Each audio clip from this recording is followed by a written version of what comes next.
This is the Nerdy Things Podcast. This podcast contains strong language, adult themes, and poorly developed ideas. We apologize for nothing. Listener discretion is advised.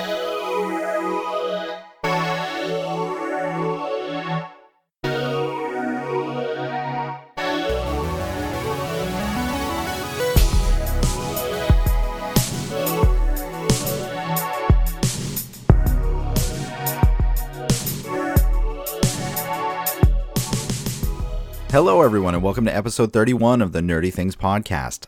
I am one of your hosts, Kevin. I am joined, as always, by Jules. Hey, Jules. Heyo. And by Tim. What's going on, Tim? Good morning, sir. Okay. Tim's mad because I cut him off to start the episode. I'm not mad. I'm just being obedient because apparently I'm required to. Tim, it's really good stuff. We were having a good conversation, and we should save that for our listeners. They deserve our best. Nah, They deserve some of it. I have a lot of best to deliver. They can't possibly handle it all. Someday, I hope to see your best. Ouch. Jeez. Just going to ignore that, but... Episode 31, Jesus Christ. We've been going for a long time. I didn't even notice that. I know. Jeez. I know. I was doing the math the other day, and it's like, this is... I'm happy. This is really good. Yeah. Well. Yeah, we've been doing this for a while. We've become good friends. It's been nice. Yes. Well, you know. Kevin and I were good something. friends anyways, but we didn't know Jules, and now we know Jules. Yeah. Yay. So, like they said, we became friends. I don't know if we're breaking the wall here. We allude to it all the time, but we're all not living in the same area. Sorry if, Kevin's crafty editing, shows otherwise, but we're not all recording in the same room. What? Right? Yeah. I'm going to ruin this episode for you. I'm sorry. But it's been known, guys. Come on. Just listen to us talk. But so I'm here in Texas, and they're up there in not Texas, and I'm going to go, I'm probably going to go visit them, and we're going to go record some stuff, and we're going to do the Hook commentary that we promised. We're going to do some other really cool stuff. It's going to be pretty amazing. And if you want to help me out, because there's like flights and all that stuff. I mean, I was just going to tell y'all to go to my PayPal, but if you just want to go to Patreon, that'll be cool too. It's on nerdythingspod.com. Go down to the right if you're on a desktop, and it says Patreon. That'll go to your Patreon. All you have to do is just put in $1 and you get extra content, exclusive content. We just put out a bunch of stuff all the time, every month. There's $1 tier, $2 tier, $5 and $10 tier, and I'll tell you about those in a little bit. If you want to help us out, if you want to help me out, because in about 2 weeks, I'm going to go up there and we're going to record a ton of stuff, a ton of Patreon exclusive content as well. Videos, audio, as much as we can while we're all together, and it's going to be magical, and I'm going to meet these guys. And again, breaking the wall again, me and Kevin's first really conversation was episode 1, so if you want to go check that one out and hear how cringy that one was, no, it was pretty good. That was back there in episode 1. So yeah, so if you want to support us, support me, or whatever, go to patreon.com/nerdythingspod or nerdythingspod.com.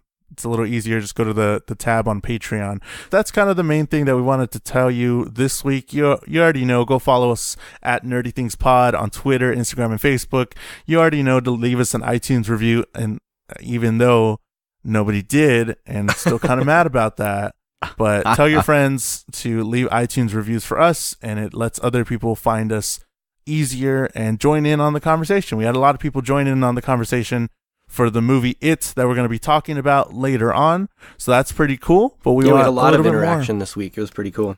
Yeah, so we want that every week, and we want that a little bit more of that to happen every week. So that's pretty much it. TLDR, I'm going to Boston. Pay us money, get exclusive content, all that stuff. Okay. So hold on a second, real quick. Because Jules is a very humble dude, and it's one of the things that I like about him. But Kevin and I are in sales, and we're more used to asking for things. So, real quick, we started this podcast, and like Kevin and I knew each other. Kevin cut me out of the podcast because he's mean. Got Jules. Did it for a couple weeks, was going pretty well, and then, Kevin didn't think I had the commitment for something like this, but I've proved him wrong because over the last 6 months, we've become pretty good friends. I mean, we've never met Jules, but we love doing this podcast, and we are always talking about this podcast. We have a Slack channel that we talk on every day. And we've really gotten to know each other and really gotten to like each other and develop a good chemistry and relationship. And we hope that translates into the show, and then it helps us make a better show. And because we're always looking for ways for more people to listen to the show. We just think humbly that we're doing a pretty good job, and we want people to listen to it. And it's because we work hard at it. And it's, this started the other day where we've been talking about the Kingsman movie since, we first started doing this podcast, and we're all super hyped for it. And, I was joking, hey, we've been talking about doing this drinking party, what else can we do to make it special? And Jules is like, party? ? And I said, you want to come up? And it escalated into, yeah, let's actually do this. And it's really cool that he gets to come and visit, and this is totally a social thing for us, don't get me wrong, but this was really born out of podcast content. We wanted to get together and do something really special for the listeners who have followed us and supported us for 6 months, and create more kind of exclusive content, things that wouldn't be possible if we were or when we are apart. So we really are super excited about this for our own personal reasons, but also for the show. And we would love for you guys to be able to help us out if you think that that's, something that you'd enjoy. Because it is costing some coin for Jules to get up here. So anything that you guys, feel that you would like to give to us, to help us out with this, whether it's subscribing to Patreon or subscribing to Patreon and giving a one-time donation. If you just want to email us at nerdythingspod@gmail.com to just kind of discuss what the options are, we would appreciate it, because while we can't wait to meet Jules, this is at its core about podcast content, and we really want to deliver the best stuff that we can for you guys. And, if it goes well, we'd love to do it again, but that also requires money. So we would love for you guys to help us out with this, because we think it's going to be really awesome for everyone involved. Oh, man. We have a lot of stuff planned. It's going to be cool. What a nice sentiment. Yeah. So, there we go. All right. We talked enough. Let's get into it. Get into it? Get into it? Let's get it on. There you go. Nerdy news. It's time for the nerdy news. Nerdy news. At 6 o'clock. All right. So I wanted to start this week's nerdy news with something I find really amusing. Apparently, Rotten Tomatoes does not impact the box office as much as everybody whines about. I think that's awesome. There's been so much talk recently about how negative reviews for movies are making people not go see these movies, and how this is really a bad thing because these movies would be doing better if people didn't think they were bad movies. Spoiler alert, just don't make bad movies. Yeah, it's literally the people that make the shitty movie that's just complaining about all these stupid review sites. They only whatever, and it's like, come on, dude. For me personally, I don't even look on it unless it's for like the podcast, or like I already watched it and I want to see what other people thought about it, and it's like, oh, this got a shitty review. I wonder why. I really liked it. Yeah, I already saw it. I mean, I'll check, and my wife checks before we go to see a movie because we're interested. I want to see how other people are reacting, but I will go see a really rotten movie if I've wanted to see it. It doesn't put me off of a movie. If I don't have time and I wasn't going to see the movie, I may use it to justify it to myself. Like, oh, I'm glad I can't see that because it's really crappy. But if I'm going to see it, I'm going to go see it. For sure. Yeah, I mean, the only time I'm really going to use it personally is if it's a movie that didn't do a good enough job selling me in the first place. You know what I mean? So if they didn't do a good enough job making me think, oh, I have to go see this, then I'll wait for some reviews to come out, because this is extra money. Like, I go to the movies pretty much once a week. My wife and I go, almost regularly. And so we're talking about something extra, like a week where there's nothing worth seeing, or something that, has just been kind of hanging around there for a while, or maybe a second movie during a week. That's when I'll use it. But they did a study to prove this, but really your only case study that you need is Suicide Squad. Suicide Squad got like negative Rotten Tomatoes, and still opening weekend made $1 bazillion. So there's your case study. I mean, people are going to go see the movies they want to go see. It's just how it works. Yeah, even if it's shitty, and even if they go back and review it terribly, yes, Yeah, if you do a good advertising job and you make a movie that people are going to be interested in, either just visually through their ads or their trailers, or just a good story, yes, people will see it.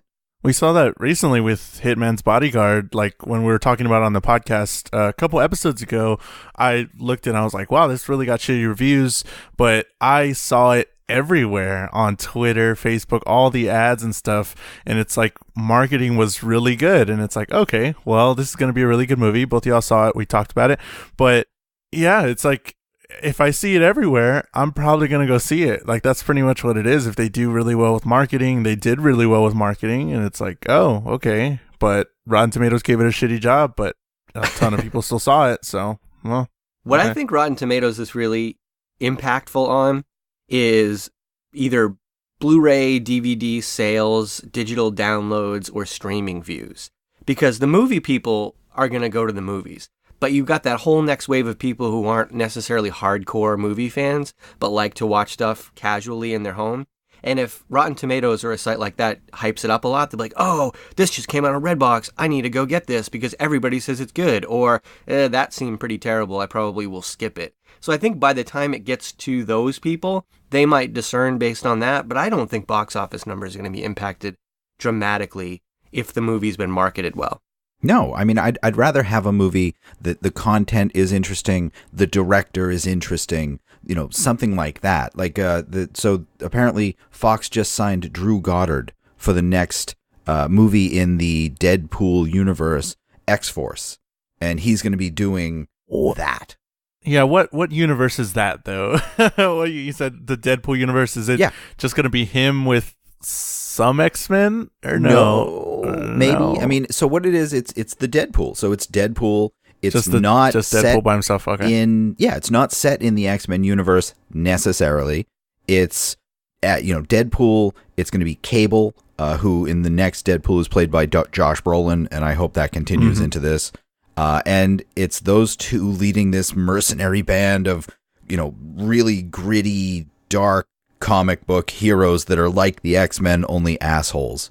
And not in the like, I hate this guy, he's an asshole sort of way, but like in the actual badass asshole sort of way. Hey, it's taking place in the Drew Goddard universe. That's what you need to know. So this dude is legit. He has been involved in the writing of hit TV shows like Lost, Buffy the Vampire Slayer, Alias. I think he's a big J.J. Abrams collaborator because he also wrote Cloverfield. He also wrote Cabin in the Woods. He also wrote World War Z. Yep. He also wrote The Martian, which was maybe the best movie the year that it came out. Wow. And he directed Cabin in the Woods. So his failures have been... You didn't like Cabin in the Woods? No, you said it twice. That's why I laughed. He wrote. Yeah, he wrote wrote it, and but now he directed directed it. Cabin in the Woods. Okay, you said them separately. I was like, oh, I got okay. you, Tim. We're So good. Yeah, good. thanks, Kev. Thanks for tracking So with good me. you had to say it twice. But no, his failures have been few and far between. As a matter of fact, there aren't any. He wrote for Angel, which I guess if you're into Buffy, you were into that too. But oh yeah, everybody loved Angel. yeah, he I don't know if that was sarcastic or not. I'll figure that out later.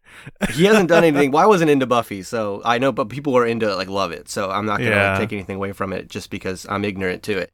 But he hasn't done anything bad. So this is a big win for them, I think. Yeah, I didn't realize he was attached to the Sinister Six spinoff for Spider-Man that was since canceled until I read this article here. I actually would have been more excited about that had I known. But it's canceled. Too bad. Well, I mean, we got this now, and Deadpool killing it. From what we've seen of Cable killing it, and with this new director, hell yeah, it's gonna be fantastic. Yeah, super pumped. That's a good direction for superhero movies to go, which is great. I mean, it's Fox, so it's Marvel's stuff, but it's Fox's directing. Whatever happens, it's better than what DC is doing. Apparently they just brought in Gavin O'Connor on board to write the sequel to Suicide Squad. He's also in talks to direct that film. I mean, Tim, we were talking just before the podcast. This is some of the stuff I wanted to save. So you had a bunch of comments on what he has done. Well, you have Drew Goddard, whose failures have been few and far between, and then you have Gavin O'Connor, whose successes have been few and far between. He was involved in The Accountant, which was, I think, a really good movie. And he wrote Warrior, which was a great fighting movie, in my opinion, if you like that genre. Outside of that, yeah. I mean, The Accountant was one of the best folks. Batman movies in a long time, so we have to give him that. Wait, what? Yeah, it was Ben Affleck as a rich man fighting crime. How is that not a Batman movie? Because Anna Kendrick was in it. Oh, when is she gonna get into? Has she been a superhero yet, or in any universe yet? She No, needs I to don't get want in her to there. be a superhero. Squirrel Girl. Oh, there unless you go. It was something like super goofy, because Yeah. otherwise There you it go. would ruin her persona. Yeah, but true. yeah, I'll see just about anything that Anna Kendrick's in. She's awesome. So Mm-hmm. But I mean, my question is, why haven't they already written the script for Suicide Squad 2? Because they need to ride off that money train already, right? This is should what have I been out don't already. understand about DC. We should have had a Batman movie 3 years ago. dude, We it only should have had takes a two sequel to weeks to write a Superman. script. Come on. For Suicide Squad 2? That's like a No, weekend for that project. you're not wrong. Okay, seriously, you can sit down on a weekend, smoke a joint and bust out the script to that, and it will be better than anything we're going to get anyway. The The script answer's goes something like this. Will Smith? Margot Robbie, Margot Robbie, Margot Robbie, Will Smith, Margot Robbie, Will Smith, Margot Robbie. Done! There you go. Some obscure villain. Will Smith. 360 no scope. Boom. Done. Yeah. I mean, that's pretty much it. Jai Courtney was there. Jared Leto showed up, but he died, and he's not really dead. Like, yeah, no, we've got this. We're done. Oh, Leonardo shit. Okay. DiCaprio Well, there you shows go. To set it up. Yeah, there you go. Dang. Okay. Well, there you go. We'll pitch it to whoever's doing Perfect. See, that took us 5 minutes. What are you worried about, Jules? that. You're right. I'm sorry. No, I'm but just they trying to should get have the been money. working on all this stuff. So they haven't done a Superman sequel, really, except for Batman v Superman, and they should have. Mm-hmm. They're already working on a Wonder Woman sequel, which is great, but that's how you ride that wave. Like, you've done something was the wave to ride, though. spectacular. Oh, no, it absolutely was. I mean, especially, they've just signed Patty Jenkins to officially return as writer and director of the sequel to Wonder Woman. Girl With power. that huge paycheck. Yes. Women Yes. power. On board. Boom. Female That's- gender power. Yeah. That's There you go. perfect. But it took too long to get there. Like, she has this. She's done this. She's proven herself. They should have given this to her, but they just don't have that plan. They don't have that push. And I've said this before. I feel like it's because they don't have that one person in charge like Marvel does. And Marvel has always had it that way, where they have that one person who has the overall control of their movie franchise. And that's the person that makes decisions. And even if DC has that one person, he's not doing it. Well, I'll give them a pass on this one because she was probably negotiating the hell out of this deal. Because she didn't make any money off the first one, so she's like, screw you guys. I'm going to make it all back on number 2 because you need me. Mm-hmm. The PR alone of not signing them would have been disastrous for that film. But they didn't want to bring her back. They wanted someone else because they didn't want to pay her. That's so dumb. Oh, no, it is. Just do it. You're gonna make money. Just get her whatever she wants. If she wants all the green M&Ms, just go for it. Just go. Just do it. Whatever. No, they should let her do that. She wants to do the sequel. She knows the tone of it. Let her do the sequel. What if she You wanted know? all the brown M&Ms? Ooh. Nobody likes the brown M&Ms. No, don't I'm eat the sorry. brown They don't M&Ms. exist anymore, right? No. So what if it was on her rider, like, I need Oh. brown M&Ms only? Do You've you just- think they could procure enough brown M&Ms? They've just got an intern painting M&Ms. They contact the M&Ms. That's Mars, right? Yeah. Yeah, they contact the, let's say it's Mars factory and go, we need brown M&Ms. Put them in production for Wonder Woman. It's just the chocolate with. You just get an intern Yeah, it's just cracking the the chocolate. shells. It's just Yeah. the chocolate. He has like a tiny little paintbrush, just writing M's on each side. That's what he's doing. Man, Oh, get boy. a stencil for that.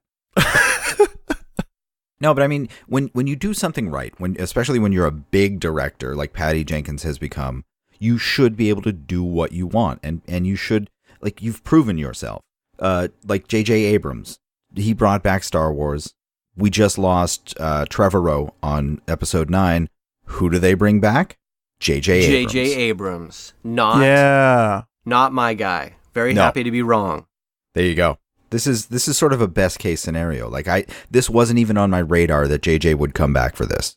Right. It was like, oh shit. Oh, okay. Yeah, I'm cool with it. It was just like completely like out of nowhere. They posted it somewhere. I definitely had to throw it in the message because nobody was talking about it between us three. And I was like, I'm sure they haven't seen it yet. I got to make sure they know. So I was like, J.J. Abrams directing new Star Wars, whatever. And they just announced it, and it was pretty cool. I was like, okay, I'm down. With it. I mean, I'm full on board. Anything J.J. Abrams does, you guys, if you don't, you should know that. He can do no wrong. I will see anything he's involved with. J.J. Abrams is the man. This is a best case scenario. This is going to be epic. Now, William pointed out to us a tweet where someone said that J.J. Abrams has trouble ending things. I don't know that that's really true. Like, I get what they're saying, and I think that probably refers to actually what? Yeah, Lost. Lost. But I think that went on too long, and that's why. Like, I think that was the type of thing where he maybe didn't have the story, but could have ended it better sooner, and the networks just wanted to keep it going. And I don't know how involved he was at the end of Lost either. Was he still there? Oh, yeah. Okay. But definitely. It was still him and Damon Lindelof. They were still running the show.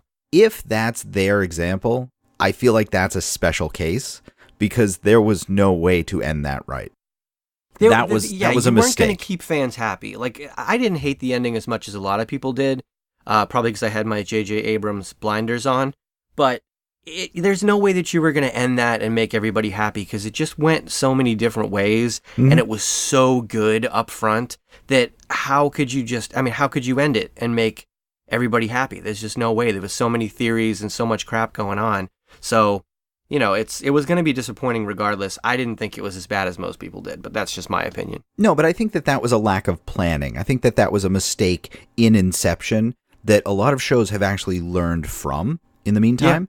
Because I would categorize Westworld in a similar way where you have all of these things that you have to plan from episode 1 to get there. And maybe they don't know what episode or what season 2 is going to bring, but they're building Easter eggs in and they're building things in, but they know what it could mean. And they did take enough time. They took a lot of time off to fix the script when they were doing Westworld because of that. Yeah. Because they were like, oh man, this might not make sense, and we want to make sure the script is good before we actually start. So they took like a lot of months, 6 months or 9 months or something to I read that somewhere. Or it was like, yeah, they took a lot of time to make sure the script was solid, and then they started production. So it's also difficult with a TV show because you don't know what your future is. You know, you're really trying to pitch the TV show and get it made, but especially with Lost was on a scale that hadn't been done on network TV before. The budget that was required to make that as big as it was, and to have legit movie stars in there. I mean, Terry O'Quinn was a guy in movies. You had, I can't think of his name, the little Hobbit. He was in it. I mean, he had been in movies. I mean, they had legit movie people in that. So they had to pay a very large cast. Their production budget just to make it look like a movie on a week-to-week basis that wasn't being done on network TV back then, that was huge. So there was a high risk of failure. If that didn't get huge ratings, that wasn't going to last a season. So they were really just trying to get people engaged in it. And then beyond that, you got to kind of figure it out from there. So with a TV show, especially in that time and that situation, that was a tough thing to say, all right, I'm going to really craft this whole idea and then get started. No, we just need to get people to watch this. That's like goal number 1, and then we'll figure out the rest later. Oh, absolutely. And the pilot of Lost cost between like $2.5 and $2.8 million. Greatest pilot in TV show history. I'm sorry, the pilot cost between 10 and 14 million. The episodes were 2.5 and 2.8. Jesus. Yeah. Well, and I'm sure they went higher than that over time, the 2.5 million, because those guys had to have been getting paid money by the end. Oh, I'm sure that's the average. Yes. Because, I mean, you had a cast of probably 10 people that could have deserved $500,000 an episode, easy. And they were pretty much in every episode. Yeah. Which is, speaking of Star Wars and money, the same reason that Disney is going to be pulling Star Wars and Avengers from Netflix and bringing them back to their streaming service. Boo, Disney. Boo. Oh God. Well, they need 32 million subscribers to make this thing float. And they're going to get it. Like, yeah. it's not, people are going to do this, and it's so stupid. Just, if we all just boycott together, we'll just keep it to like 4 streaming services. I say this every time. Give me 4 good streaming services. I don't need another goddamn Disney trying to wreck some shit up. Just don't. Please don't. No. Well, How we're in- can this we're in cost them? boom. How can they need 32 million subscribers for this to work? How is that possible? I don't Probably because know. of the Netflix deal that they had. Yeah, but here's the thing, like they're not paying for movie rights. They own the rights to these movies. So what's their cost? It's the infrastructure of the streaming network. It's building the software, maintaining the software, and building your data infrastructure. How does that cost 32? I mean, what do you say? $32 million.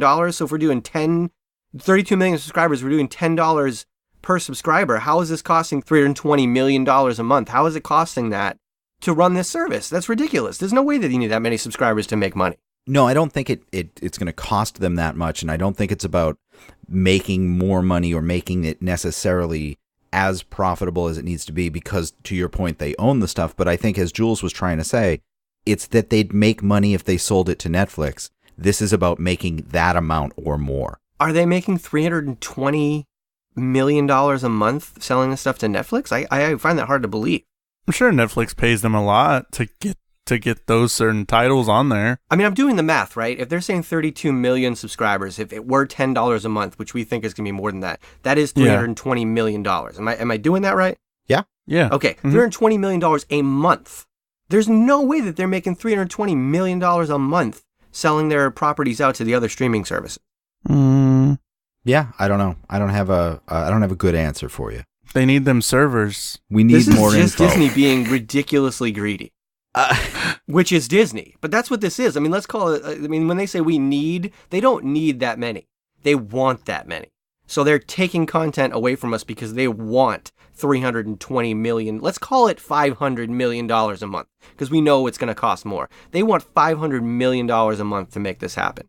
They want your money. Yes. Ridiculous. That's how it works. Money makes the world go round. Money makes the world go round. Doesn't make my world go round because they're taking shit off my networks, my streaming networks. I'm gonna segue into something What do you got? that's not on here. Just something I want to talk about. It's, talking about money. There's a whole issue with PewDiePie that happened this week. Oh, yeah. That he said the N-word on stream. Oh. If you don't know who PewDiePie is, he's like one of the most watched people in entertainment right now. He Jules, has the most. Can you What? explain that to me? Please? What? What do you mean? We're too old. I know okay. who PewDiePie is. Yep. Sure. I know who he is. But Mhm. can you explain to me PewDiePie? He's just entertainment. He's just a dude that releases YouTube content. He streams now. He is I'm gonna say he's a fairly good guy because he does raise a ton of money for charities all the time. And I've been getting back into him, but not for his gaming stuff. His gaming stuff is super over the top. It's just like this whole gaming culture, quote unquote, to the extreme in his videos, but it's all super just for entertainment. But the videos that I like of his are like when he's more down to earth, being real, and he's like actually talking about stuff. And like I've been watching his videos recently, and then this whole thing happened. I was like, oh boy, whatever. But everybody has an opinion on that. He released a statement, an apology video about how this is like the best way to release a video. He just released it yesterday, and this is like the best kind of apology video to release. It just said, hey, I said this, it was stupid, it's my own stupidity, there's no excuse for it, all that stuff. So he said, quote unquote, all the right things, probably because he's done it multiple times. He's had to do a ton of apology videos, but Yeah, he said some shit about Nazis and whatnot, and like He always anti-Semitic says stuff recently. well, they've been trying to get him for anti-Semitic stuff, but they use parts of his videos that were him mocking the public, trying to get him to say that he's anti-Semitic. So he's like whatever. They were trying to get him. I don't believe any of that stuff because they used false video content to justify their answers, but it's all stupid stuff. But this right now, he said the N-word on stream. There's no real, way to get about that. I don't support it. I don't support all that stuff. But the thing I wanted to talk about pertaining to that is he was playing PlayerUnknown's Battleground, which is a game that a lot of people play. But this game developer, this game develop company, whatever, Campo Santo, which is the creators of the game Firewatch, they came out and said on Twitter, Firewatch. Yeah, whatever the fuck game is that? They came out and said that they're gonna issue my watch is on fire. the Apple Watch. We'll talk about that later. They announced that, or one of the creators announced yo, I don't support this, and we're gonna take down the videos of him playing our video games. And essentially, the kind of lawsuit that he's gonna, perform against PewDiePie could possibly get his channel taken down, which is his whole livelihood, because he makes a couple $1 million a month just from his YouTube channel and things like that. So they're threatening to take down some videos of him playing this Firewatch game because apparently they said if he's playing our game, that's an endorsement, or that's an endorsement from us of his language, blah, blah, blah. So really it's do they have the right to do that? Can just because they don't like somebody, can they threaten to take down somebody's video, which might make him lose his channel? No, that's bull. Even though they said, on their website, even though they said, hey, in the frequently asked questions, hey, can we stream your video game? And it's yeah, go ahead. We love streamers. Go ahead and stream your video game all you want. Put it on YouTube. And then now, just because they have a problem with one person, they're going to take down his videos of their game. But this is a case where someone is representing their product in an unfavorable light. I mean, athletes lose money from endorsements all the time because they say stupid stuff. This is no different. But it wasn't even the game that he was playing. It was some other random game. Different game. game. No, but that's fine. And an athlete can be out in a club and make a fool of himself and get arrested, and the shoe that he wasn't wearing at the time can drop him. Right, but from him making money off of them. That's how that's how this works when you're a public figure. The shoe he was wearing can't tell him not to wear their shoes ever again. That's what this is. You can't wear our shoes out in public. But not publicly and for profit. You can. It wasn't a written contract at all for him to say, hey, I'm going to play your video game on my thing, and this is how it's going to be. It was just oh, this is just a video game. I want to play it and put it on my thing. There's never... But he's doing it in a public space, and he is making profit off of it. They have a right to separate themselves from that venture if it is going to represent them poorly. They'll win this. I can almost promise you that. When you're a public figure, you put yourself into a different place. And the way that you represent yourself and the way that you represent products and items and things that you're making money off of, you open yourself up to a whole different way of scrutiny. And yeah, I'm totally behind this. If somebody's going to be out there making a fool of themselves to make money, if you say the wrong thing, that's the consequences. Free speech isn't just free speech. No, free speech isn't free even free speech to say things that are appropriate. And when you say things that are inappropriate, there's consequences for it. And you lose things like money if that's how you make your money. So I'm totally behind them on this. If he used that word in his stream, he uses that word in casual conversation. Sure. So he can't be like, I messed up. Yeah. It's dude, you messed up. You've said this before. So don't pretend like this is a one-off thing. So you now have to live with the consequences of that. And if that's a hit to your income, this is how you make your money. This is the game that you got into. This is what you signed up for. You need to be careful of how you present yourself. Yeah, mainly it's just I wanted to bring it up because I had that same idea. It's he said it so casually to where, he probably says that stuff on the regular or whatever. But it's causing a big stir in these unwritten rules of YouTube and unwritten rules of gaming that nobody's really ventured in before. I mean, H3H3 Productions had a huge lawsuit that they've been doing about parody that they just won. And now this is going to be a whole thing. If they win or if he does actually sue PewDiePie and his channel gets taken down or something like that, what does that mean for content creators going forward. Is this like going to be a new law that's set, but we don't know what's going to happen? We don't know if it's actually going to go through with it because it is Wednesday and this is a developing story, but I just wanted to bring that to light because it is something new and something that could change the way, you know, content is produced on the YouTube level again, because it keeps changing and all that stuff. But yeah, concerning money, he's going to probably lose some money and some fans. Yeah. I'm not a fan anymore. What's most likely to happen, probably from a legal standpoint, is that they will attempt to sue him. What they need to do is get an injunction, you know, for him to take. So if he wants to keep playing their game, which he probably won't, like, this is probably going to be a moot point. He's probably not going to keep playing that game because his lawyers will tell him to avoid it. But if he wanted to keep playing the game, he'll get an injunction from the courts, which will basically say, listen, while we're ruling on this, we think that this has merit to be heard. You can't play the game in the meantime. Then when it goes to court, if the video game company wins, which again, I don't know if they will or won't, but I do think that they have a right to say, if you're going to use our content, he's not doing a parody, if you're going to use our content to make a profit, then you need to be of a certain standard, you know, that we expect. So if they win it, great. He's not going to get to play it anymore. If they lose the court case, he will then go back and sue them for loss of income during the injunction. That's how this will happen. So either they're in the right and they're going to win in the end, or if they sue him and they're in the wrong, he will probably turn around and try and get money for them to recoup lost income for their, you know, going after him in a legal way they weren't entitled to. So that's probably how this will play out. Unless he just decides, screw it, it's not worth it, I'm done with this game, which is probably a wiser move on his part because he needs to get the PR to quiet it down. Yeah, no, just keep your head down. But if we hear anything else on this, we'll update you because this is hot topic. Hot topic. Oh God. But you know, alternate forms of entertainment. We get YouTube, we get podcasts, things like that. Apparently, you can't kill Futurama, even though Fox has tried repeatedly. It's coming back in podcast form. Apparently, there's an episode that's going to be releasing tomorrow as part of the promotion for the upcoming mobile game, Futurama Worlds of Tomorrow. They're doing a podcast episode that brings back the original actors, voice actors, the original writers, everybody to do this podcast episode with Chris Hardwick.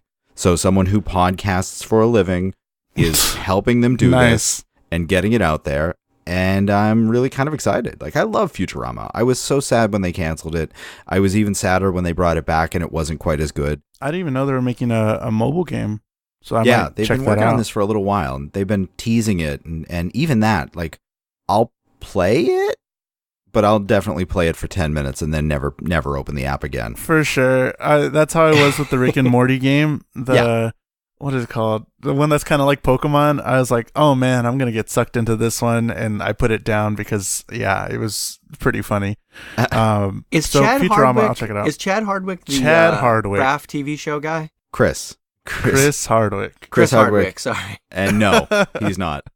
Okay. No, that's Alex. Who's Chris Hardwick? Is he the guy that does Talking Dead? That's exactly it. He does Talking Dead. Cool. I was like, I knew that name from somewhere. Yeah. No, Chad Hardwick. Who's Chad? Good old Chad. Chad Hardwick is his better twin looking brother that we didn't know about. Yeah. He went into modeling. Chris got stuck with podcasting. Yeah. And Chad's out there doing Blue Steel every day. Is it gonna be? Is it gonna be under his podcasting brand Nerdist? Yeah, Nerdist.com is where it's going to be hosted. Cool. So it releases actually tomorrow, I believe, or which should be for people listening to this the day it comes out today, Thursday. So yeah, well, really, Nerdist podcasts have a ton of good podcasts over there. So if you're a fan of our podcast, go tell them that we need to be on the Nerdist network. Boom. That's how I did that. Done. Maybe we could interview Chad Hardwick. He'd probably be easier to get a hold of than Chris. Oh, God. That's true. I'll reach out to him. Okay, thanks. This December, we're going to get apparently season 4 of Black Mirror on Netflix. Yes. Which is another cult following type thing. Finally. Yeah. They released the names of the 6 episodes earlier, but we just had, I guess it was Empire Magazine. They hint to the fact that it's going to be this December that we'll see it. What's Black Mirror? Black Mirror. Oh, boy. Okay, guess what? We're doing a Black Mirror episode this December. Black Mirror episode. Jesus, it's literally the greatest thing. It's like, what's that? I I can't even. I had no words. It's just so good. It's literally the best thing. Once I saw all 3 seasons of this, nothing else could compare in my TV watching. Like, I was just like, well, this is not Black Mirror. I've watched reruns of Black Mirror like so many times. It's so good. Yeah, so it's like a often dystopian sci-fi vision of the future in anthology form. So it started off as a British TV show. There were 2 seasons across the pond. Each season was like, 4 to 6 episodes? I even forget. Yeah, not even 3. 3. Well, yeah, that's what it was. It was each, so first 2 seasons are 3 episodes. And they're just, like, the first one is awful to watch. Crazy. Awful. Yeah. I mean, it really is. I don't know why they started there. I don't suggest people starting at number 1. Nothing sells me more on something than saying the first 3 episodes were awful. No, the first episode was awful. I recommend every other episode and then go back. Okay. Yeah, sure. Yeah, because where it's anthology, you can watch them out of order. It's 100% fine. It's kind of like the Twilight Zone on steroids. Yes, but better. Or the Twilight Zone on what makes you really aggressive? PCP, maybe? Sure. So yeah, it's really worth checking out. But yeah, we're getting an episode that apparently is a parody of Star Trek. Oh, nice. That should be fun. Yeah. I look forward to that because that's we saw with the Orville. We just saw the preview or the premiere episode of the Orville. I know all of you watched it. Not yet. And that was spectacular. Was it really good? It was really good. You really haven't watched it yet? You are failing. Yeah, I've been working, dude. I know. You should have gone home and watched it last night. Tonight's the night that we're going to watch. Were there any other premieres this week, or was that like the big one? That was the only one I care about. I'm not whatever, sure. Yeah, whatever premiered this week, we're going to watch it. So tonight. So that's, cool. I'm checking that out tonight, No, give it a shot. Because, I mean, the Empire Magazine article about Black Mirror looks very much like Orville to me. Like, it's those bright colors, like that definitely parodying the original Star Trek type of thing. So I think that we're ripe for that. I think we need more of that parody. And I want to talk more about the Orville, so you should watch it. Yeah, totally will. And please give us your feedback on the Orville on Instagram and Twitter and Facebook and all other social media platforms at Nerdy Things Pod. Absolutely. Yeah, speaking of the Black Mirror thing, there was like an article going around that they said the creators of Black Mirror took some ownership for this new iPhone stuff that everybody was, all the new iPhone things that were coming out because of one of their episodes. I'm not going to spoil it, but I think we all know which one, about all the likes and like all that kind of, that sort of utopia ? About all that stuff. So it was pretty funny to see that connection into the real world. And I was like, oh yeah, hey. I mean, already you feel the connections all the time with the episodes, but with this most recent iPhone stuff, I was just like, oh yeah, dang, that's intense. Yeah, no, but that's the type of thing. Like, Black Mirror is really smart because it's a lot of speculative sci-fi, and it's a lot of like, what do we have now? What will we have in the near future? So seeing some of the stuff that they've done in these episodes coming to life in these phones, it's amazing, but it's definitely what's going to happen. Like, they know what's coming. They can iterate it out. Mm-hmm. Yeah. iPhone. Are we going to talk about that? Yeah. So Tim, what's up with the new iPhone? I have questions, dude. I mean, you guys know I'm kind of an Apple fanboy, anyways, but I haven't been as excited / depressed from an Apple press conference for a long time. I mean, this was in the vein of the old Steve Jobs press conferences. This was just really cool. They announced a ton of new tech. So, most of it's really cool. Some of it is actually really innovative. And I'm depressed because I know I won't be able to buy it all, and because the one that I am going to buy is coming out later than I was hoping. Oh. All right, no. Quick rundown.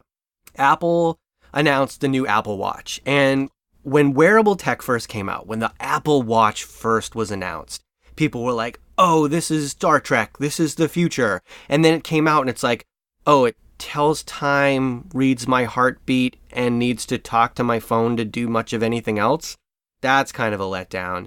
And it was, because it wasn't what people wanted it to be. It was still a really cool piece of technology, and other smartphones are really cool pieces of technology. And Apple actually did this whole little kind of vignette where they had real people on whose lives had literally been saved by the Apple Watch. And I know that sounds dramatic, but there was, the whole point of the Apple Watch is to wear it all the time and have it always integrating with your life. And they had a guy who was in a car accident. His car's flipped sideways and his phone is on the ground, but he can call emergency because he's got his Apple Watch on. There was another dude whose organs were failing. He felt fine, but because it monitors, your heart, your rhythm, and all this kind of stuff, he's like, something doesn't seem right here. He went to the doctor, and he was having like kidney and liver failure. And there was another guy who's blind, who's a marathon runner, and it talks about how the GPS. I mean, it was just cool, heartwarming kind of stories, which I know was a little cheesy, and a lot of people get off on that how cheesy Apple is. But you know what?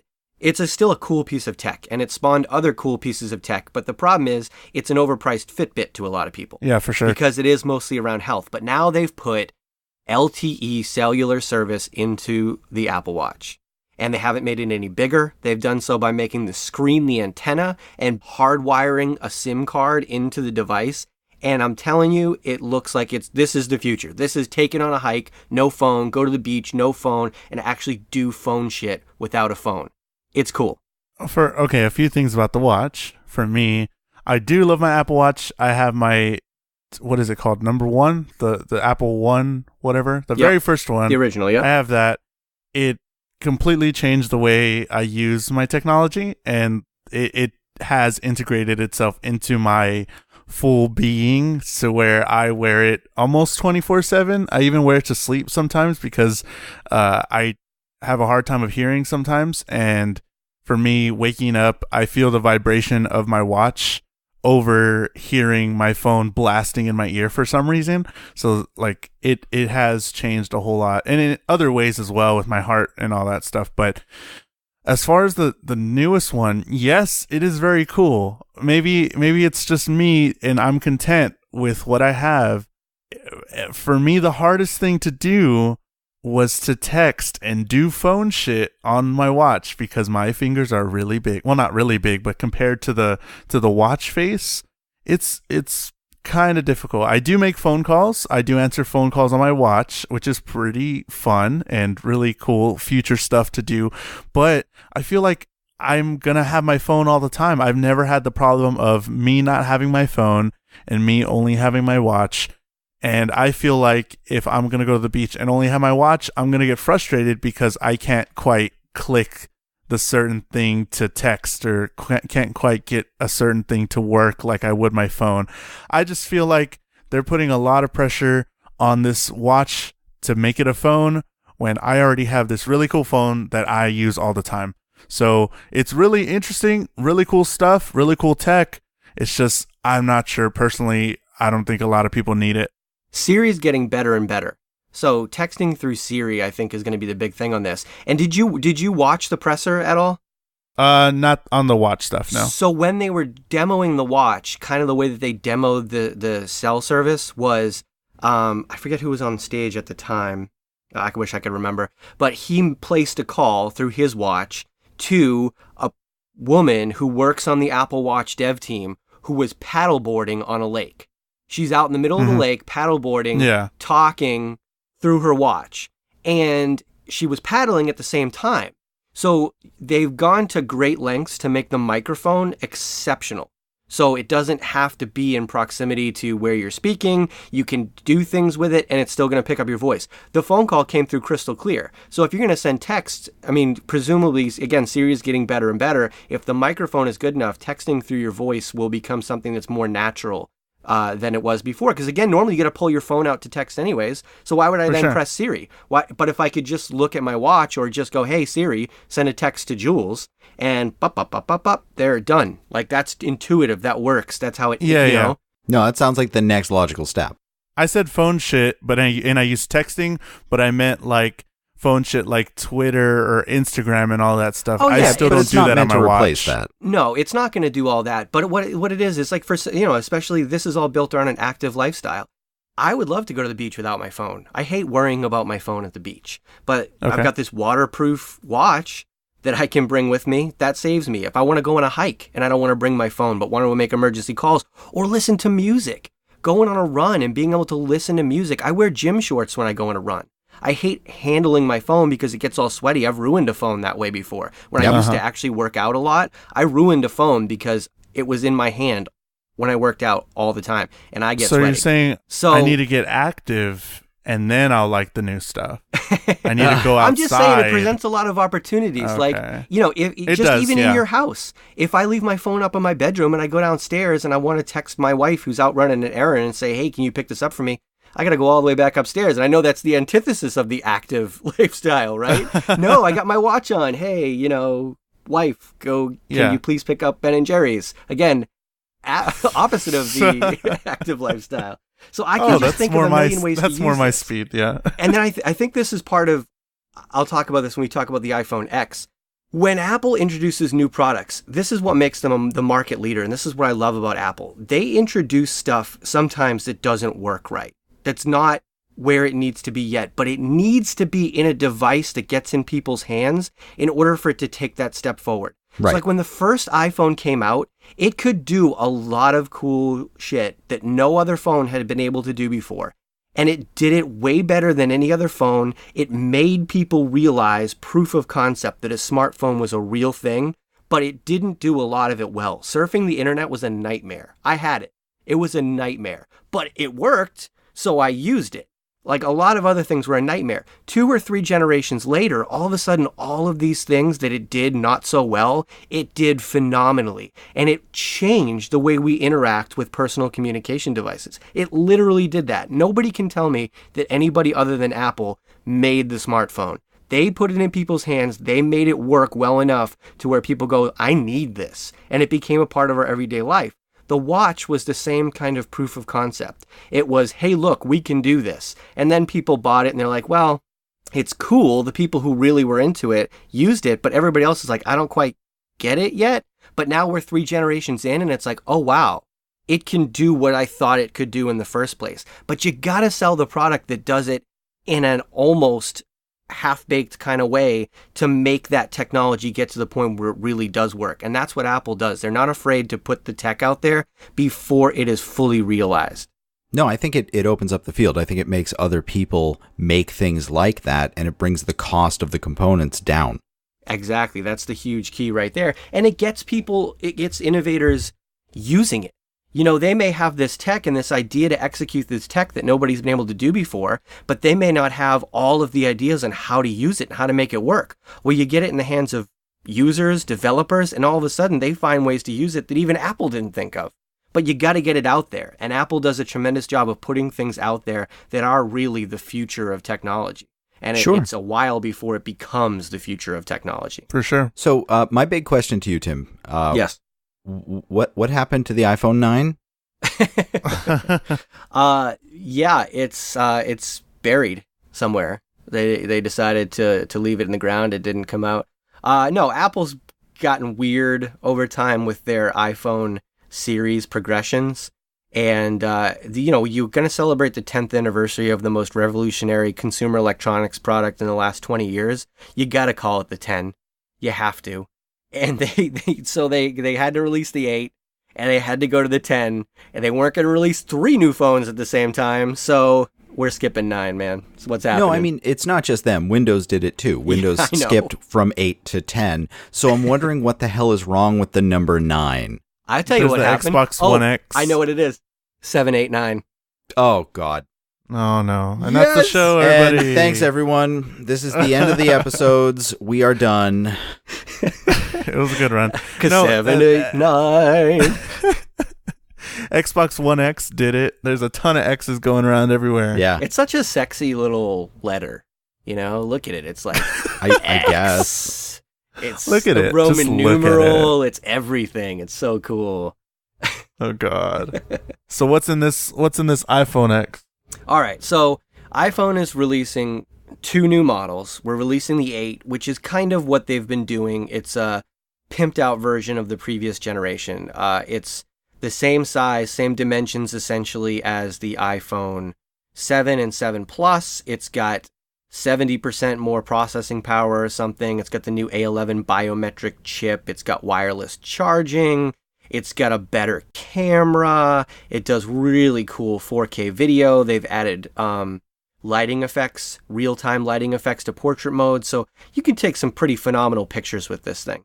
It is really cool. The ones that I've seen. Yeah, the effects on the pictures what really got me interested. I was like, holy crap, that's really cool. It's really cool. Because with the 7 already, you can already take really amazing photos in portrait stuff, and then now they're adding this next element. So I was like, oh, okay, that's okay, cool. Sure. And the 4K video, Jules, for your vlogs, vlogs, crystal clear, super awesome. So that's cool too. And augmented reality. This is the tech that's really one of their new big techs, and this is the one that they've included on the base level, iPhone 8.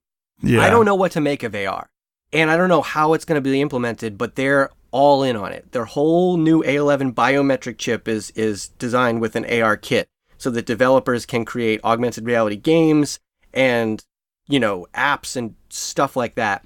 And this is one of those things too. When the iPhone first came out, I was in the electronics business. And I had seen the Sony Clio, or Trio, whatever it was at the time. Sure. And it was a piece of garbage smartphone that nobody wanted to carry because it didn't do anything. And then the iPhone came out, and I'm like, what is this going to be, really? Like, I watched the press conference, and it came out, and I didn't get it right away. I actually needed it to have a larger capacity anyway, so I waited until they did the original 16-gigabyte one.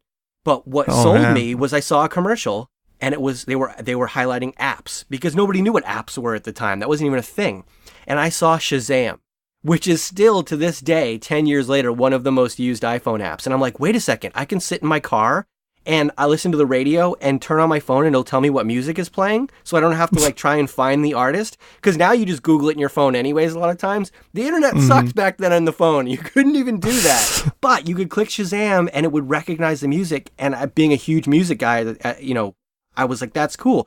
But it put it into practical reality for me. And I said, oh, I need to get this. Smartphones are awesome. And of course, smartphones became awesome. So I see the whole AR thing and I'm like, I don't know. I don't really get this. It's for games. That's cool. But do I really want to walk around and play my games? I tried it with Pokemon Go. But then they showed an app where you're at a baseball game and you hold up the MLB AR app, and it on the top of little bubbles on top of the heads of the players, it shows you their face, who they are. You can click on and get statistics, their last 10 games. And I'm like, oh, that's really cool. Or that's the whole intense. Yeah. Or the whole constellation app. But instead of looking up at a virtual sky, it's showing you the constellations on the actual sky. So I'm starting to see it. I'm starting to get it. And I'm like, okay, let's see what people do with AR. This is actually a pretty big development. But then it's not so much like what I sort of saw, that quick little instance of a dinosaur just walking across the screen. Like, oh, that's kind of gimmicky or whatever for AR, but now they're actually implementing it into something where it enhances an experience, I think, as rather than just, hey, look at all this cool AR stuff, and it's kind of jarring. And it's like, oh, I don't know if I want that. But like you're saying, that would be something really cool that would enhance my baseball experience if I were to go to a game. It's like, oh, shit, this is pretty intense. It's really cool. Well, I mean, exactly. Think about it. You could have an AR geocaching type app where you can leave signs and messages in random places for other people using the app. Mm-hmm. Like inside jokes for people and stuff like that, warnings. I mean, this could have a lot of potential. I think that's neat. See, so this is what I'm talking about. They put the tech out there, and originally what they show you is a couple of games and putting a dinosaur in a basketball court, but you get it in the hands of someone like Kevin, and Kevin comes up with this whole new idea. So that's what's so important about what Apple does, and I use important because it is. Technology is important to us, and it impacts our productivity and the way that we kind of integrate with our lives nowadays. The way we talk to people, the way we communicate people has been transformed because of this. So when they put a tech out there and it's just kind of they're really just putting it in the hands of the creators that make it what it can be. And they do the same thing with the iPhone X. The iPhone X is the first one that's going to have an edge-to-edge screen for an iPhone. So it's going to be a bigger screen, smaller size. It's an OLED screen, which OLED is such a cool technology. I was trying to get Kevin excited about this yesterday, but he wasn't as excited as I wanted him to be. Y'all don't have OLED TVs there? Dude, yeah. OLED looks great. Yeah, but so when I left the electronics business 10 years ago, OLED was in its infancy, and we were hearing about what it could do. Like, you could have a paper thin screen, and I'm like, it's really cool. And then the first one I ever saw was a 9-inch Sony OLED TV. It was a little 9-inch flat panel, and it was $10,000. And it looked okay. You know what I mean? But that's what it takes. It takes getting technology out there, getting early adopters to waste their money, and that's how you get, improve it. And now it's in beautiful TVs, and now it's going to be, with Samsung also doing it, it's going to be in smartphones, and that's only going to bring the cost down. But the way that they get it to be edge to edge is that the paper thin screen actually curls under the casing, the inside of the casing of the phone, which is just fantastic to me because it makes me imagine a 50-inch TV on my wall that I can roll up and put in a tube and take to someone's house. Like, that's OLED. That's what this technology will be, and this is part of getting it there. So the OLED screen is cool, but it's the facial recognition that is the real deal on this. They have developed this facial mapping technology. It's almost like a Kinect built into this little tiny bar in the front side of your phone. And it can map your face and recognize your face, and you can use it to unlock your phone. You can use it in a gimmicky way to animate emojis to match your facial expressions, which is cool. Like, I honestly will probably use that. But once we get this out there, like, people look at that and go, oh, well, cool, I can unlock my phone and I can do emojis. What else? I don't know. I don't think Apple even knows, but they've created the tech, they've made it usable, they've made it work, and now people are going to do stuff with it. And I think it's going to be awesome. So I think the iPhone X is in many ways what the original iPhone was. It is a product that has put some of the most amazing, impressive technology in our hands that we've ever seen, and it won't be until the iPhone XII until that technology is really fully developed. But it's cool to have it up front if you're one of those guys like me that's just like, I have to. I'm sorry. I can't not get the iPhone X. Are you kidding me? So are we going to have to learn Roman numerals now? Is that what I'm seeing? Yes, Apple's bringing us back. They're teaching people a little educational experience. I don't know. I don't know what they're going to do from here, but it could be.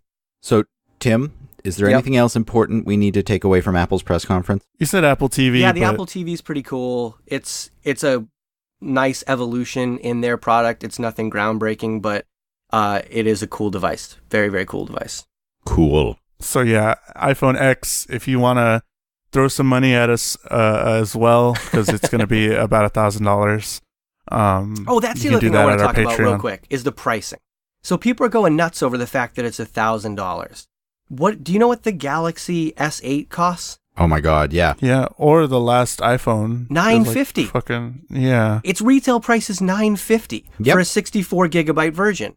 The $999 is the iPhone X 64 gigabyte version, and it has the facial, technology in there, and presumably a better OLED screen, which we don't know for sure, but supposedly. And the iPhone X 256 gigabyte is $1,150. Well, it costs about $100 to get a 200 gigabyte micro SD card, so they're still on par. And here's the other kicker for me.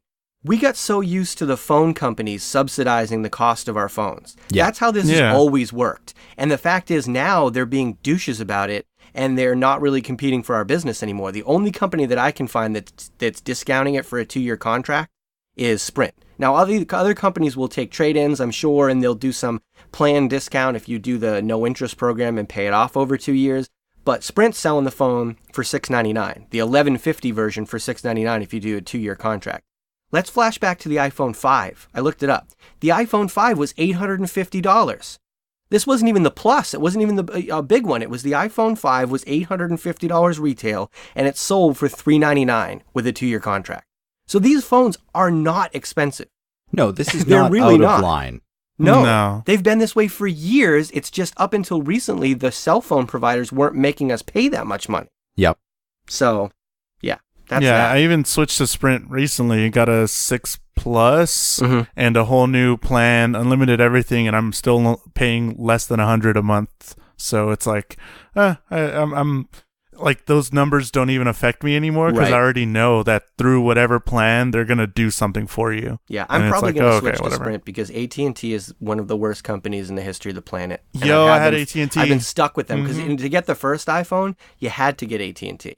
They were Yes. the only Mhm. carrier. So I've been stuck with AT&T essentially for 10 Well, years, well, and you it's got- finally time for me to get out, yo.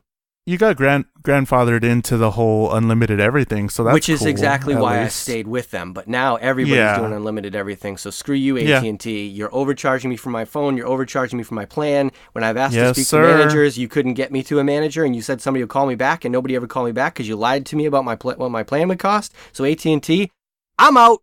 And all of the Tim. thousands of people that listen to me talk, they heard it too. So this is my revenge, bitches. Or I could have said I had AT&T too, and I switched to Sprint, and it's the best decision I've ever made. So there you go. All right. Sorry about that AT&T sponsor we were going to get, but no, sorry. They can take their money. I don't even care. I won't even take it from them. Keep it, boys. All right. We don't want it. So I think that about does it for the news. Yeah, Sure. news is good. I think we're good. Yeah. So Sorry, guys. I went off on Apple for a while, but it's no, a it's good. thing. it's all right. We understand. Okay. So it's time to get into the main topic. Main topic. Huge topic. So we're going to talk about It, the new It. movie that is out right now in theaters. And we're going to try and do a little of non-spoiler stuff at first so you can keep listening. But, of course, later on, we're going to let you know when we get into some spoilers. And if you haven't seen it already, you definitely should see it. William, you need to see the movie. I don't care. You've been posting, talking about, no, you don't want to see it. It's not that scary. We promise. It's scary. It's It's pretty scary. okay. Well, all right. Well, there you go. Spoiler alert. But you it's need to pretty go scary. see it.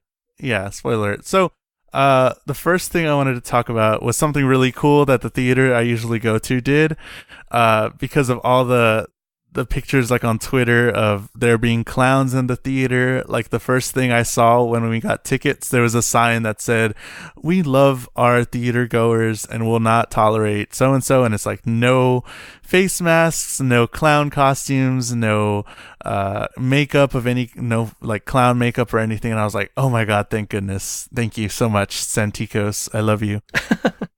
So that was something really cool. We hung red during balloons at our my- theater, so Yeah. we Oh, like to yeah, scare they- people. Terrifying. No, there was a ton of red balloons. Don't get me wrong. They were everywhere, and I was like, oh shit. But there was no clowns, so I was okay.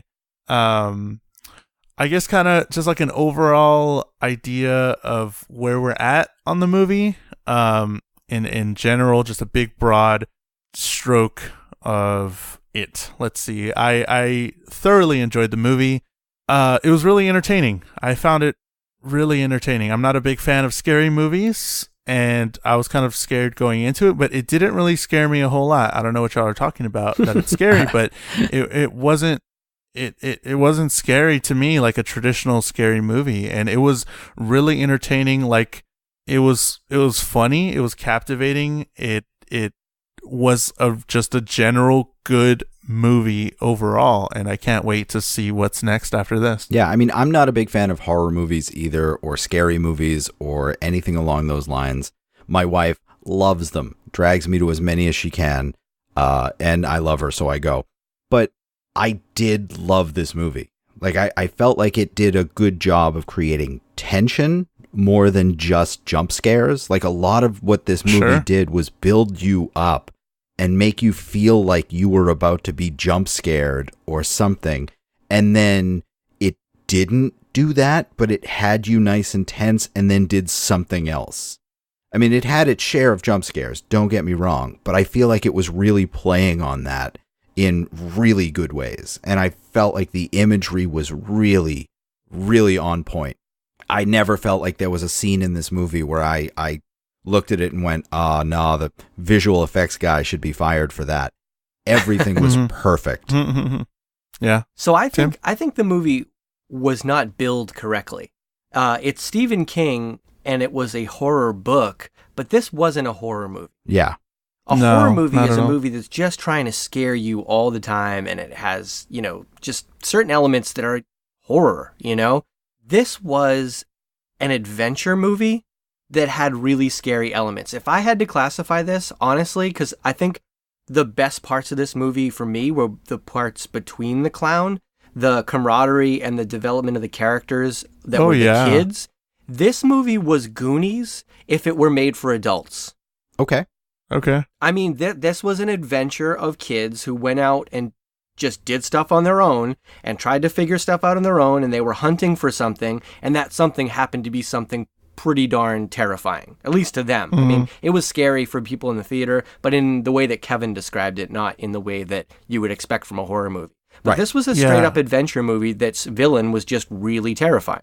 I definitely want to dive into like the camaraderie with the kids and stuff later on, but talking about big, broad, like Stephen King stuff, it's often with him where in his books and some of his movies and stuff where it's just why people don't like him or why people do like him is because he spends a ton of time developing these characters, developing plots and things like that alongside this horror backdrop and these horror elements and all that stuff. So his books are kind of, some of them are really long, and some of his developments in characters kind of seem out there and unnecessary sometimes to some people. So that's why some people can say like, I'm not a fan of Stephen King because he just takes too long to get to the horror stuff, or it's you know, it's too boring, it's too long, I don't care, whatever. Those are some gripes I constantly hear about some Stephen King's books because they are so long, but they're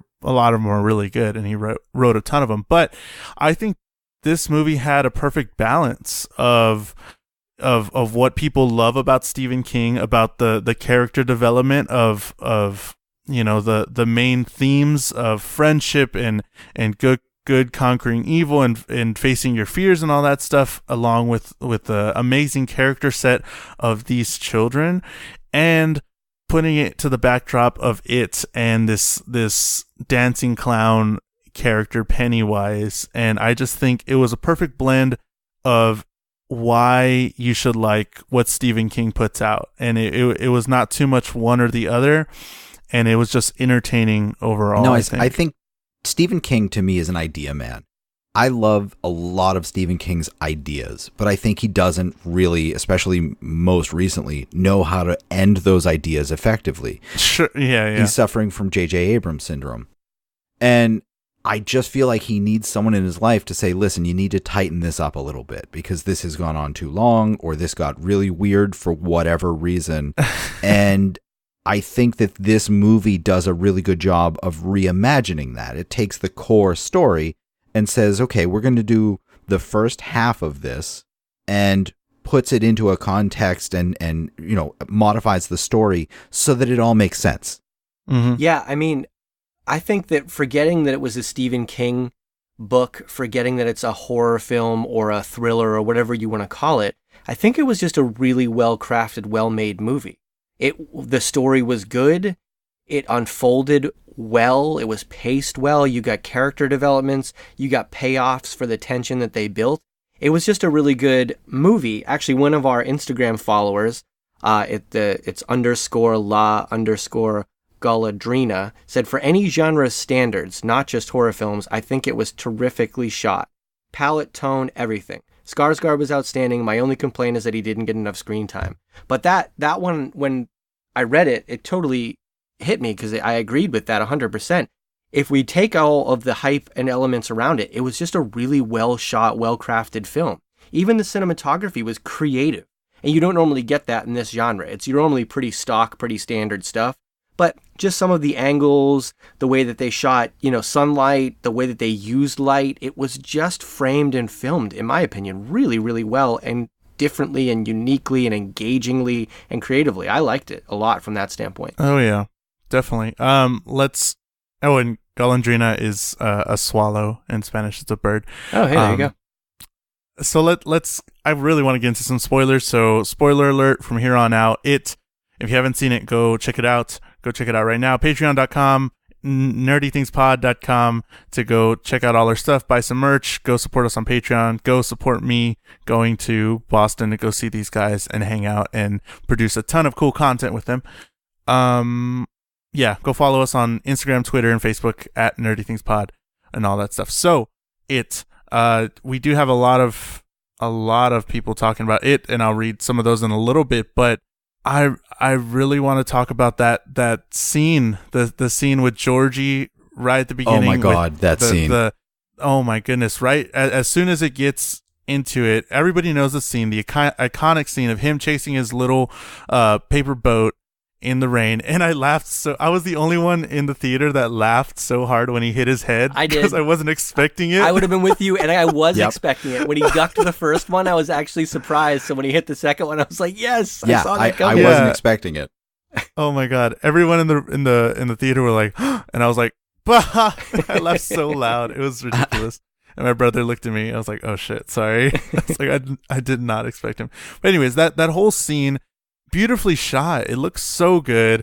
And that whole tension building of, you know what's going to happen. Your first scene, you seeing Pennywise, and it was just unbelievable how well they recreated it, but also made it something new. Yeah. And that whole tension building and the way Skarsgård did it just in that first sequence, they knew what they were going for. They knew they had to get this right, and I think they did. And it was just so good, and it set the precedent for the whole rest of the film, what you were in for, and that was just fantastic. That one scene is probably one of my favorite scenes out of the movie. I'm not going to lie. His eyes not being focused freaked me out more than anything else. Like, oh yeah, that happens a lot. His eyes just going in different directions like some sort of lizard was, I think it made me tense. I don't know if I heard this on another podcast and I haven't looked it up since, but apparently since his forehead and his eyes are so far apart, like Skarsgård, like the actual actor, he can actually do that. So that was maybe him. I haven't looked it up. I don't know how true that is, but thinking about that and watching the movie, I was like, oh, it's really creepy. It's just him just doing it on his own. Well, that puts a different spin on the comment that I was just going to make. Because if he did that, then I have a different opinion of his performance. But I liked the things they did with CG with the character. Like the way the head would stay still, but the body would move almost autonomously from it. I thought it was really kind of creepy and clever. And the eye color changes and what Kevin was saying. Now, if he did the eye thing, that's a good bit of acting and a weird skill, so good on him. But I feel like I enjoyed more of the CG stuff than I did of his performance. I don't want to say he did a bad job because he played it in this kind of innocently creepy way. So it was cool. But I always go back to, I don't know, I think of like, what if Heath Ledger were alive and played this character? I think he would have scared the crap out of me. You know what I mean? Like, sure. So I don't know, like I feel like they could have gotten someone else and it could have been different. It was good. It was very good. But I don't think Pennywise was a standout in the movie for me, at least from a performance standpoint. No, definitely not. I don't think yet. You know who his family is, right? You know who his dad is and who his brother is? Well, his brother is Tarzan. His brother is Tarzan, and what's his face from True Blood? Yeah, listen to me find out about his family in our Patreon exclusive content that I released. It's on Patreon right now. And his dad is Stellan. So, Marvel connection right there. I love those guys, and this guy is just creepy looking. Like, I know why they cast him as this clown. Sure. And you know what I think? I think they did what Tim said earlier was that it's an adventure movie. Maybe they did that on purpose. Maybe they didn't give him everything that they got because they wanted this to have a certain tone, and maybe, spoiler alert, whenever the second chapter comes out, that it's going to be more of a scary, sort of thriller movie. Because what I've read is that it's going to be more about it and about Pennywise and the origin of Pennywise, because that's how the book goes. They do a whole bunch of origin stuff, and then they go flash forward into the future. But I'm really curious as how these two are going to differ, or if they are going to differ, or how this is going to add to the one that's already out right now. So I'm really hoping they do more of that scary thriller stuff with Pennywise. But yeah, I can agree that there was just not enough of him to make him sort of a thing, and for what it was good, but it was all about these kids, and it was just fantastic. They're saving it for the so good. sequel, man, because these days you're gonna do a sequel. Yeah. Let's talk about the switch to putting it into the 80s. Like, how good was that? How good of an idea was that? I mean, putting it into the present, other than the 50s, because that's when that book took place, and bringing it to the 80s, and then possibly, the second chapter is going to be set in present day as of right now, 2018 or so. Like, that's a fantastic move on them, and updating it all so that it's all sort of 80s nostalgia. I don't know, how did that feel for y'all? I mean, I think this movie only lives in the 80s. This is not Right. a movie that would necessarily survive with the technology and everything that we have now. Apple would have killed this movie. Cell phones and Yep. social media would have destroyed this story. Yeah. 100% had to take place where it was. You can actually see that as a trend in a lot of this type of stuff is you'd have to disable cell phones in some way. And an easy way to do that is to set this in the 80s, sometimes even the early 90s, to get this type of thing. And I get it. This is also a movie that, this is not a young adult movie in any real way. I mean, it's centered on young adult characters, but usually those are, different relationships. And this was not that type of movie. This was definitely a movie that had the flavor of the 80s in the core of its story, sort of in the story's DNA. And so I don't think you really could update this logically and make it today. Yeah, it was definitely, like you said, the story was centered around kids, young adults, however you want to phrase it, tweens. We didn't have that term back then. But it was made for people of our age, and older. This is not a kid's movie. Don't take your kids to see this, okay? And so, yeah, I think having it in the 80s definitely appealed to the sensibilities of the people who were going to see it. And he did a great job with it. I mean, it was borderline Stranger Things level when it came to authentically capturing the 80s. Mm-hmm.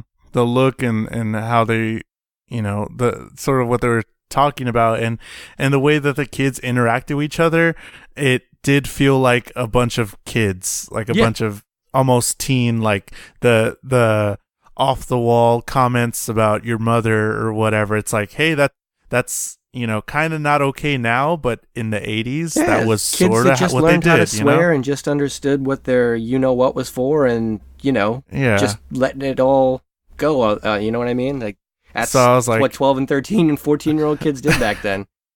Yeah, I guess. Especially Finn Wolfhard, who apparently grew up in the 80s, even though he's a young kid now. They keep casting him back then. Oh, yeah. He's got that look, man. Fun fact that the director didn't even know he was in Stranger Things. Really? Or something like that. And he didn't watch Stranger Things because he didn't want to copy that sort of style. He wanted to make sure he didn't do anything like that and be pinned as that, So I get that. That's totally cool. That he tried to do his own thing. And I just love the interaction with these kids. They sort of, most of the kids sort of blew me away in their acting and their performances. They did a good job, but the one thing I'll say, man, is it was there was a bit of a pervy vibe to this movie.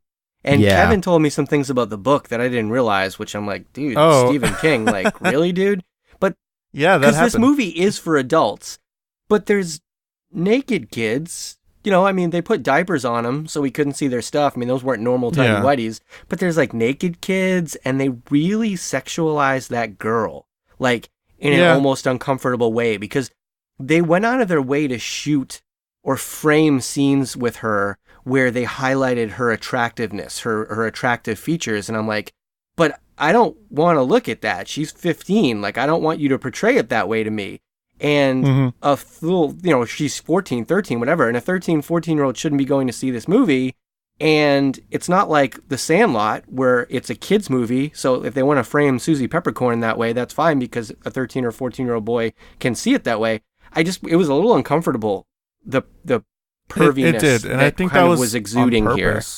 That might have been on purpose too, because it did it a lot, and it did sort of allude to what her father kind of abuses her in that sort of way as well, and her being a quote unquote whore because she does everybody in high school and all that stuff. But I think that's the character, but they didn't really need to do all those shots like you were talking about. Yeah, that was it the did part. make me Like, a I little get the uncomfortable. character, but it was like just kind of the way they framed the shots. And I get it's supposed to be from the perspective of the other boys and that kind of stuff, but they're not the ones watching it. I am, and you don't need to go there. Like, Sure. It's creepy. I mean, they did omit the whole orgy scene, so that's good. Yeah, At least. that's really good. I had no idea about that. That's freaking weird. Stephen King, you're Yeah. weird, dude. That's wrong. I read a lot of articles about it, and he was saying like nobody made a stink about the orgy scene back in when he wrote it, but now since it's come up in our sort of time, there's not an article out there that doesn't mention it. So he was just like, I Well, don't if know. everybody was on He still cocaine thinks it's having okay. orgies in the 80s, that doesn't make it right. So It signifies a thing according to him, a binding of whatever. So yeah, for the most part, the kids did really well. Pennywise and all that stuff. What else about this movie was just fantastic or was something that you wish you could have changed or seen more of or done something to it to make it a little bit better? Well, I'll tell you something else about the kids real quick. Something that I don't think anybody who I've seen write about this has noticed yet. But one of them wasn't actually a kid. The heavy guy, Sure. the heavy guy? Yeah. He was in Billy Madison 25 years ago. What? You've seen Billy Madison? I've seen Billy Madison. You know the little fat kid in his, third grade class that he shakes his face and goes, "Don't go to high school. Never go to high Yeah. school." That's the same dude. Don't tell me that this is a different person. This is a man who was looking like a kid in 1993 and still looks like a kid. It's the same person. Telling you. Go watch Oh my Billy God. Madison. Watch this movie. Same person. They're tricking us. Or I'm just gonna look up the cast and check it out. Oh, they may not bill him the same way. This is some sort of conspiracy. He's still trying to get Oh, actor as a child. But I'm telling you, you look Nope. at him in Billy Madison, you look at this kid, they're the same kid. All Guy, right. person, entity, Fine. He's a creepy, time traveler. whatever he is. Time traveler. He's a time traveler. Boom. Okay, but what else? What are some real stuff about the movie? It was real.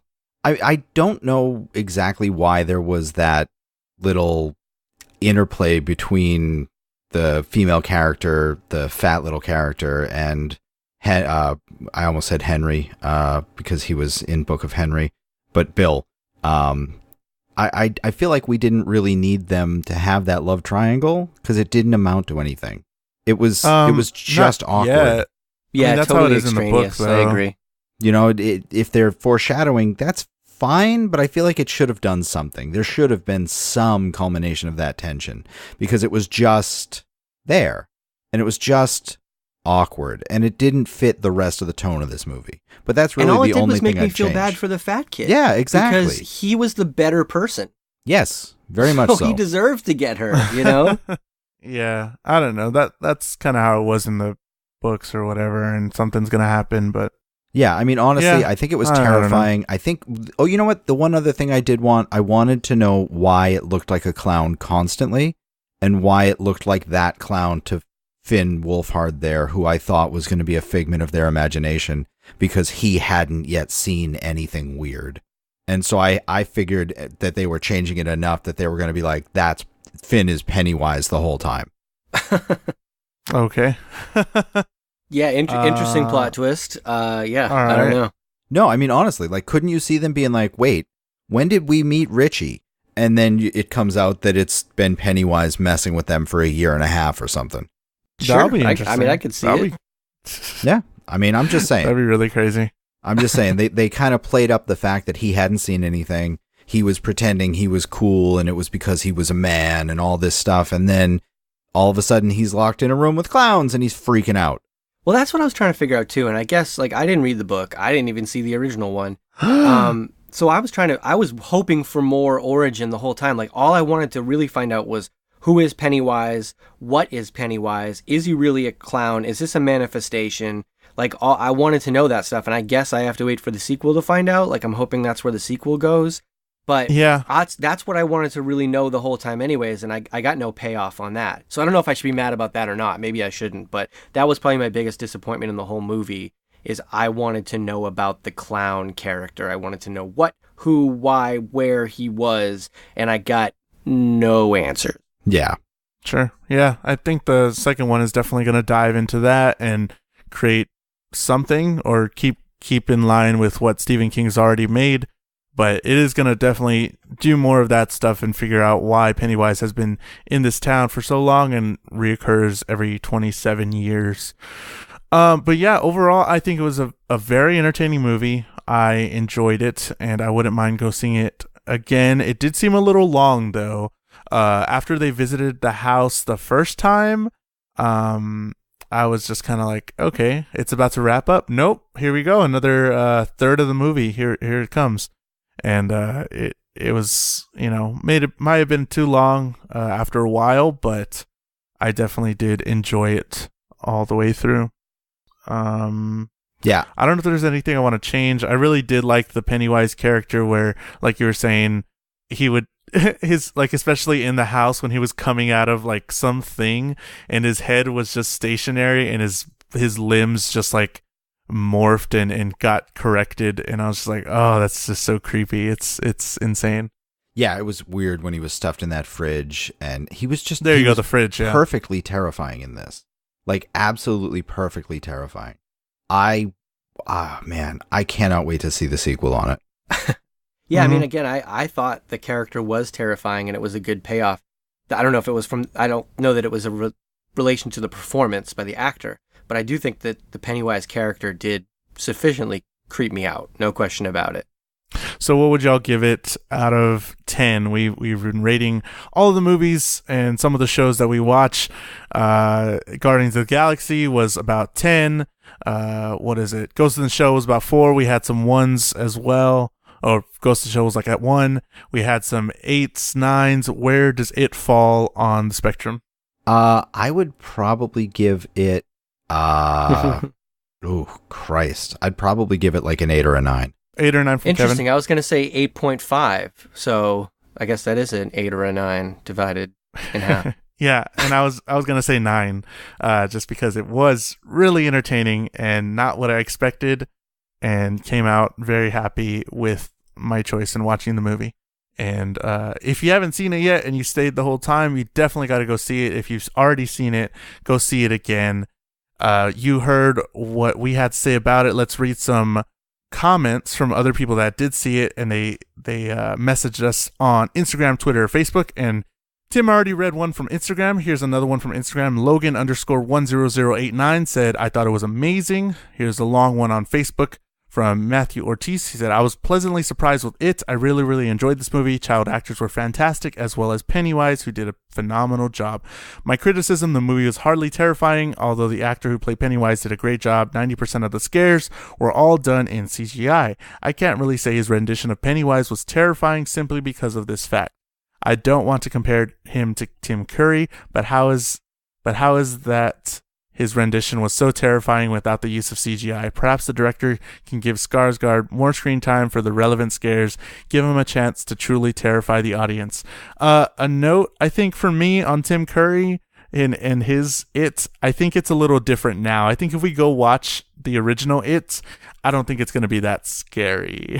I think you're probably right. No, exactly. Yeah, looking back at that huge spider that he was, I don't know if that's scary. But yeah, for the time, I guess it was pretty scary, but this one wasn't too scary, and I hope they do up that in the second chapter. Some more on Twitter at Dennis Go Ducks, or Denise, sorry. Saw it. Kids were great. Not the least bit scary. Bosk. Such a brave soul.